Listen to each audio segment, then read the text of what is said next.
out. Where are you seeing this news break? I haven't seen that this morning. Let me do a quick search. I haven't seen anything state Arsenal pulled out the Eze deal on. To be fair, what I have been hearing is Arsenal are engaged in talks with Crystal Palace over this deal. But the Eagles, or I should say Crystal Palace, are looking for a hefty fee up front, potentially 20 to 30 million at that. So that's where the delay in making this deal has happened. Like that is generally a delay that has caused nobody to go in for the Crystal Palace player in a long time, because Arsenal aren't prepared to pay the release clause. That's come out from The Athletic. That was today or yesterday. But we're talking about a player that is supposedly worth 68 million pounds. So Crystal Palace are going to have to be willing to negotiate a deal for this player, or he's not going to leave. And then he's going to be pretty much in the same situation as Zaha was a few years ago. And I called this from some time ago. I actually called this from some time ago, that this player would not leave. If it wasn't Tottenham, I don't feel like this player will leave, because no other clubs want him or need him enough for them to pay the fee that Crystal Palace are commanding. Just like a few years ago, if you go look back to the rumours 5 or 6 years ago, Arsenal was the team that supposedly wants Zaha for so long. Crystal Palace were demanding fees upwards of 40 million pounds, even at 28 years old, for Lewis Zaha, or Wilfred Zaha, sorry, not Lewis. That always stopped him from getting the dream move that he wanted, or the move that he deserved, he felt, to a bigger club, because he always said if he was going to leave, he was going to go to a Champions League level team. Now, I thought Eze probably deserves that same, that same feeling, or he should have that same access to another Champions League team. But he may have to do what Zaha done, and that's leave England to go to a team outside of England and accept just playing in a league that's probably not as good, but you're getting paid good money and you're playing Champions League. The Crystal Palace aren't going to give you, and they're not going to match your ambitions. They're not going to match your wages that you can get. It's just not going to work out. So what he should have done early in the window, hand in his transfer request. Hand it in. Hand in your transfer request and it happens. If you hand in your transfer request early in the window, because what we're seeing now is players are doing this, I don't want to lose my loyalty bonus. Well, you think Isak gives a fuck about his loyalty bonus when he's potentially going to be getting paid double the amount of what he's currently on at Liverpool? He's on 120k a week at Newcastle currently. Liverpool are going to offer him at least double that money. Fuck your loyalty bonus, bro. Forget that. Who cares about the loyalty bonus? You're getting the big bag. So yes, hand in your transfer request. Let the club know from early, I want to go and I will need to go for a lesser fee. The club will be more willing, once you put out the transfer request, the club's going to be willing to let you go, and they're going to be willing to negotiate with teams, because no club wants a player that doesn't want to be at them in and around their squad, especially a player with the influence that Eze would have. Him being an unwanted player and being unwanted at the club, him not wanting to be at the club will affect other players if he's around there for too long. He's going to be talking bad about the club, that's just how it is. Might be whispering to players that they're not trying to let me go. They said that they're going to let me go for this fee. Now they let me go for this fee. Just like we're seeing with Johan Visser. This is what happens. So Eze's in a really tough spot. He's in a really tough spot. But can you blame anybody but him?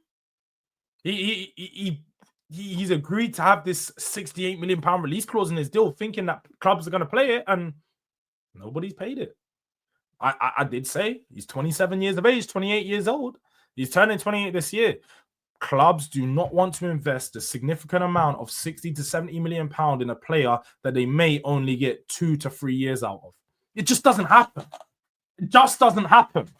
And people are going to tell you, so clubs are too focused on younger players. Why not just bring in quality? Well, ultimately, Eze is good. But is Eze a world beater? Is he world class? No. So if you're spending 70 million pounds on a 27-year-old, would you not expect that player to be world class? Or would you not expect that player to come into your team and have an instant? For one, he needs to start, and him starting needs to have a significant impact on your team and raise the level. There's a lot of questions regarding with whether Eze will do that. People Arsenal wanted to look at him to sign him as a potential left winger and a central attacking midfielder. Same for Tottenham. We looked at him because he'd be multifunctional across both positions. Now, is he a nailed-on starter in the 10 for either teams? No, it depends on how good the players in those positions are in form.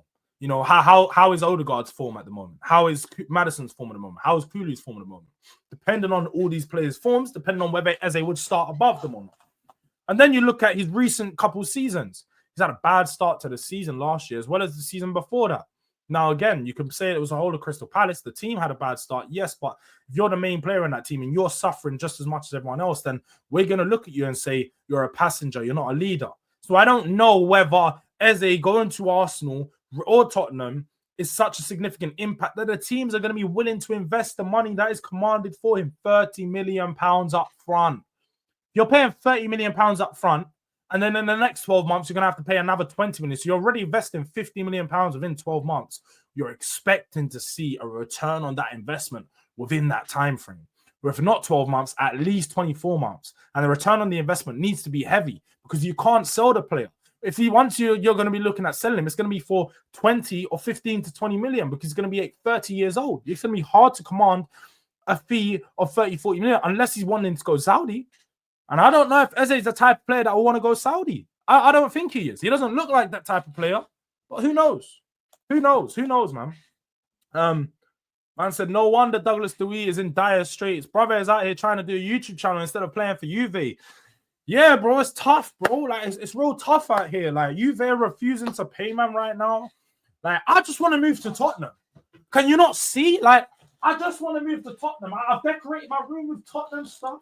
I just want to move to Tottenham. I feel like Tottenham will be the best move for me in my career.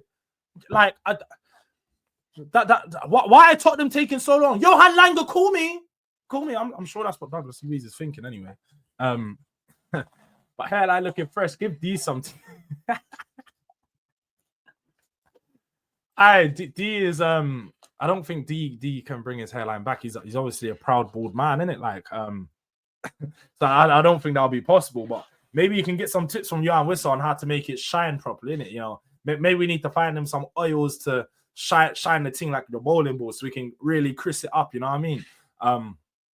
Hey, Jords, strawberry mint hair growth oil going crazy. Yeah, man, I just got the strawberry mint hair growth oil. I've been putting it on, and you got to put it on all corners. You got to make sure you put it on all corners, and you're brushing for 10 minutes in each wave. You got to brush this way for 10 minutes. And then you got to brush this way for 10 minutes. Make sure you're hitting all 27 angles on your head. Make sure you're hitting them all to make sure you get no 360 waves. Nah, no, none of that business, man. I ain't investing in that frauds fucking strawberry mint hair growth oil, man. Man got a Turkey. Man went Turkey and got a transplant. He's doing what everybody else is doing. Like, that guy's a fraud, man. Mr. 360 waiver, whatever his name is, bruv. Revitalizing the corners. You know what it is. You know what it is. What a cross. What a goal. What a cross. Who are we talking about? Did